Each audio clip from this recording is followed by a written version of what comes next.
Video में कक्षा 12वीं के असाइनमेंट 6 अर्थात जनवरी माह के असाइनमेंट का राजनीति विज्ञान पॉलिटिकल साइंस का पूरा A to Z सॉल्यूशन देखने वाले हैं।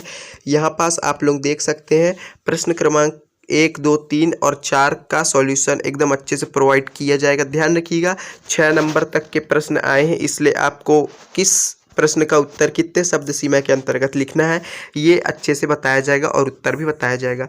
तो चलिए इस वीडियो को शुरू करते हैं। प्रश्न क्रमांक 1 आपसे बोल रहा है जन आंदोलन से हमें क्या शिक्षा मिलती है। ठीक है, जन आंदोलन से हमें क्या शिक्षा मिलती है ये 4 नंबर में लिखना है।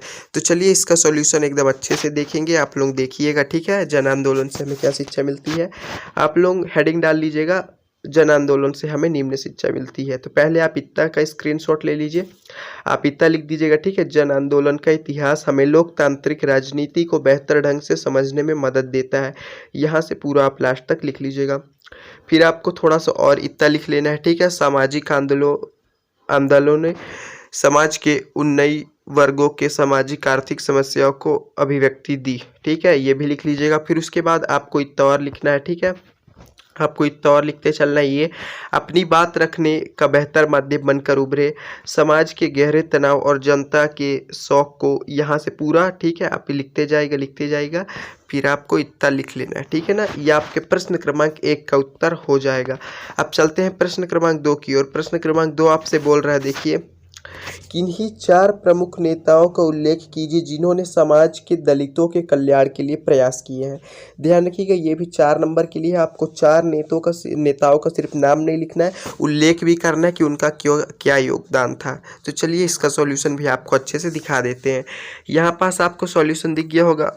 ठीक है, पहले यहाँ पास हो जाएंगे, देखिए। ठीक है, मोरारजी देसाई। ठीक है, पहले हो जाएंगे नेता जिन्होंने दलितों के लिए यहाँ पास वो आवाज़ उठाया रहा, तो ये पहले ये हो जाएंगे मोरारजी देसाई। ठीक है, फिर इसके बाद इनके बारे में लिख लेना है और उसके बाद आ जाएंगे दूसरे नंबर पे यहाँ पास चौधरी चरण सिंह। ठीक है, तो आप चौधरी चरण सिंह जी के बारे में इतना उल्लेख कर दीजिएगा। ठीक है, अभी 2 नेता हो गए। अब तीसरे नेता आ जाएंगे हमारे जगजीवन राम जी। ठीक है, जगजीवन राम जी के बारे में आपको इतना लिख देना है, आप लोग देख सकते हैं, इतना आप पूरा लिख दीजिएगा। फिर यहाँ पास आ जाते हैं, देखिए नीलम संजीव रेड्डी, आपको उनके बारे में इतना लिख लेना है। ठीक है ना, इतना उल्लेख कर देना है। तो ये आपका प्रश्न क्रमांक 2 का उत्तर अच्छे से हो जाएगा। ठीक है, 4 नंबर का आपका यहाँ से हो जाता है। अब चलते हैं प्रश्न क्रमांक 3 की ओर। प्रश्न क्रमांक 3 आपसे देखिए यहाँ पास बोल रहा है, अच्छे से पढ़ लेते हैं। आपातकाल के दौर के बाद में भाजपा एक महत्वपूर्ण शक्ति के रूप में उभरी। इस दौरान में इस पार्टी के विकास क्रम का उल्लेख कीजिए। विकास क्रम का उल्लेख करना है आपको। चलिए इसका सॉल्यूशन भी देख लेते हैं। ये देखिए प्रश्न क्रमांक 3 का उत्तर आपके सामने है।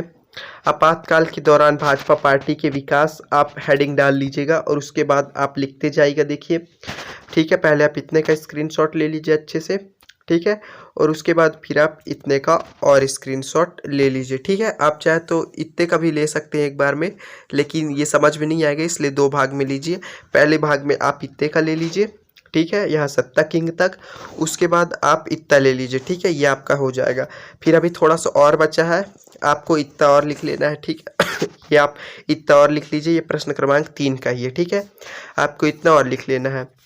फिर देखिए यहाँ पास प्रश्न क्रमांक 4 से आपको यहाँ पास जो कमज़ोर वर्ग, सामाजिक रूप से कमज़ोर वर्ग के, ठीक है ना, यहाँ पास प्रश्न आया रहा तो उस पर आपको निबंध लिखना रहा, तो उसका सॉल्यूशन भी अब हम आपको सीधा बताते ही चलते हैं। तो ये प्रश्न क्रमांक 4 का उत्तर है, निबंध लिखना है। तो आप पहले इतने का स्क्रीनशॉट ले लीजिए। ठीक है, इतने का ले लेने के बाद फिर आप इतने का ले लीजिए। ठीक है, इतने का ले लीजिए और फिर उसके बाद आ जाता है आपको इतने से। ठीक है ना, ये ध्यान रखिएगा 2 जनवरी के बाद से आपको ये लिखना है 1932 से। ठीक है, फिर आप इतने का ले लीजिए, इतने का स्क्रीनशॉट और ले लीजिए। फिर थोड़ा सा बचेगा लास्ट का, ये आपका इतना। ठीक है, तो यहाँ से आपका ये भी प्रश्न समाप्त होता है, प्रश्न क्रमांक 4। ठीक है, जो कि आपका यहाँ पास 6 नंबर के लिए था। ध्यान रखिएगा ये भी 6 नंबर के लिए था, तो ये बहुत बड़ा इसीलिए हम आपको बताए हैं ताकि आपको एक भी नंबर ना कटने पाए, एकदम अच्छे से आपको पूरे नंबर प्राप्त हो। तो आप लोग वीडियो को लाइक कर दीजिएगा, चैनल को सब्सक्राइब कर लीजिएगा।